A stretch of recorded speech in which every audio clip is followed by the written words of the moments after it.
Hora do quadro Família em Sintonia. Hoje a gente vai falar sobre a hora do desfraude nas crianças. Vamos acompanhar.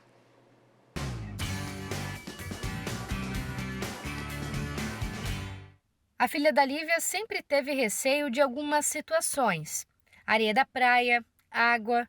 Ela também estava começando a deixar de usar fraldas. De acordo com a Academia Americana de Pediatria, a idade mais indicada para começar o processo de desfraude é entre 2 e 3 anos. Só que cada ser humano é único, cheio de particularidades. E um processo geralmente natural pode não ser tão simples assim. Mas para alguns pequenos, esse simples momento de ir no banheiro pode ser um verdadeiro desafio. Por isso, é importante que as famílias fiquem atentas a alguns sinais que mostram que a criança está realmente preparada para essa nova fase. Como o desfraude é uma atividade de vida diária, como a gente trabalha muito com a rotina do banheiro, então a gente inicia esses treinos, a gente realiza uma avaliação, também uma anamnese do desfraude com a família, para saber se a criança tem os pré-requisitos. O que seriam esses pré-requisitos? Se a criança já acorda seca, se a criança não tem medo de ir ao banheiro, se ela já fica um pouco sentada no vaso sanitário, se ela já consegue, né, descer e subir a calça, a calcinha, a cueca. Então, essas atividades, se ela já entende alguma coisa, se ela já faz, né, imitação motora, então eu vejo se a criança tem esses pré-requisitos. E se ela não tiver, eu vou trabalhar mais um tempo para que ela ganhe essas habilidades, mas se ela tiver, a gente já inicia um plano terapêutico focado só no desfraude, a partir, né, das orientações que eu vou passar para a família, para a escola e também para a equipe integrada. Importante a gente também pensar que a gente só pode iniciar o desfraude quando a gente perceber que a criança não tem medo do banheiro, porque não tem como a gente fazer o desfraude se a criança tem medo do banheiro. Então, antes de pensar também no desfraude, é importante essa ambientação com a criança. Então, às vezes, levar a criança para trocar a fralda em pé quando for xixi, pedir para a criança jogar a fralda no lixo, levar a criança na pia para lavar a mão. Então, todas essas coisas, elas vão ajudando para que a criança se sinta segura dentro do banheiro, porque ali é onde vai ser o maior tempo que a gente vai estar fazendo as atividades, vai estar fazendo os treinos com relação ao desfraude. Então, é importante que ela olhe o banheiro e se sinta segura. Por isso, quando um papel ocupacional é impactado, é importante procurar um profissional, elaborando um plano terapêutico, análise das atividades que têm mais dificuldades e que vão ser treinadas a partir de agora. Ferramentas como livros, vídeos, aplicativos, brincadeiras ajudam nesses hábitos diários e, se necessário, até o atendimento online para quem mora longe. O importante é que o ambiente da criança esteja integrado, não só com a clínica, mas também em casa e na escola. O tratamento promove ou devolve a autonomia, a independência. Mesmo assim, é preciso paciência e entender que algumas dúvidas fazem parte do processo. A gente demorou muito para fazer, daí fez o desfraude do xixi diurno, só que ela segurava muito ainda, ela retinha muito as fezes. Então, também foi um processo que a gente acabou relacionando que tinha fator emocional muito forte. Momento super importante, complexo do desenvolvimento infantil.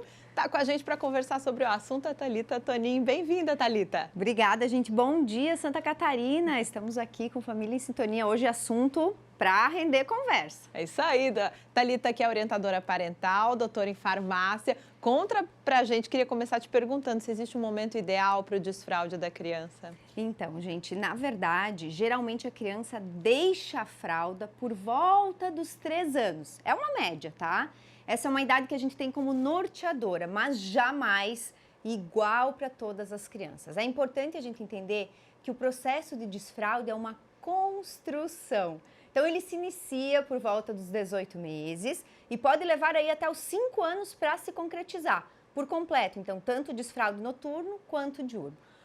Portanto, não é uma competição de pais para saber se o seu filho deixou a fralda primeiro ou se o do vizinho, tá, gente?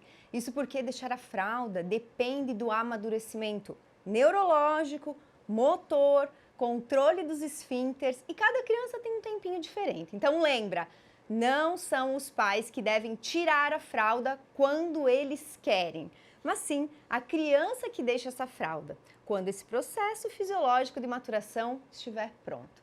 Mas, doutora, o que os pais fazem? Então, essa é uma grande pergunta que eu recebo. Podem ser coadjuvantes, podem participar desse processo, observando os sinais de início do desfraude, como fralda seca, perceber se a criança se esconde para fazer o xixi, se interrompe o brincar para ir ao banheiro. E diante disso, Marta, a gente tem livrinhos para usar, muita conversa explicando para que serve o banheiro. Leva ela junto com você para aprender por imitação.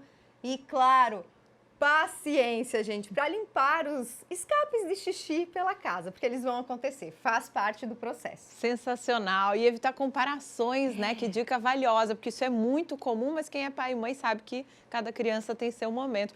Agora, como saber se a criança tem algum atraso no desenvolvimento, Thalita? Olha só, gente, existem marcos de desenvolvimento e idades que a gente tem como norteadoras, que a gente se baseia para que a criança adquira determinadas habilidades, como rolar, caminhar, falar, desfraldar. E esses marcos, eles são definidos por neuropediatras e não pelo que diz a vizinha, a tia, a amiga, tá? Combinado? Vocês, como mãe e pai, precisam estar atentos a esses possíveis atrasos maiores, mas sempre lembrando que não é uma competição de quem caminha ou lê primeiro, porque algumas crianças vão desenvolver habilidades motoras antes e outras intelectuais. Mãe e pai sentem quando tem algo errado, sabe, Marta? Mas, às vezes, pode demorar um pouquinho até o coração aceitar, o que acaba prejudicando a intervenção precoce. Mas aí, se sentir angústia, se ver que tem alguma coisa errada, procure um médico ou especialista, como a gente viu na reportagem. E como é que os pais podem ajudar a desenvolver a autonomia das nossas crianças? Eu gosto muito, gente, de uma frase que é de Maria Montessori, que ela diz: nunca ajude uma criança em uma tarefa que ela pode fazer sozinha. Ou seja, permita seu filho tentar, errar, tentar novamente, celebre a tentativa, mesmo que sem o resultado esperado. Então, calçar o sapato errado, vestir a camiseta do avesso, encher o copo d'água e transbordar pelo chão, faz parte, né, de aprendermos como fazer as coisas da vida, do dia a dia.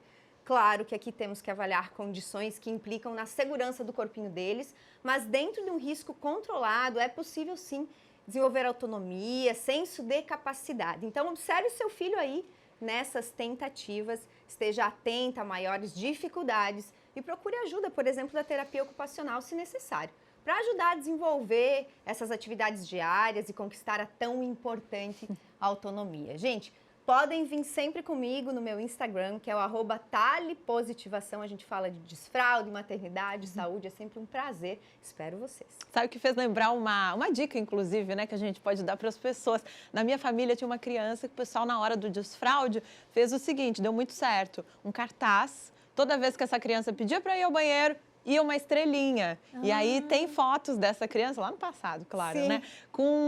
Celebrando aquele cartaz cheio de estrelas. Isso mesmo, essas são as estratégias coadjuvantes, né? De participação e não de obrigação, de pressão. Thalita, Toninho, toda semana trazendo com muita sensibilidade e responsabilidade as dicas para você no quadro Família em Sintonia. A gente se vê na quinta-feira, é isso? Com certeza. Até mais, gente. Até lá!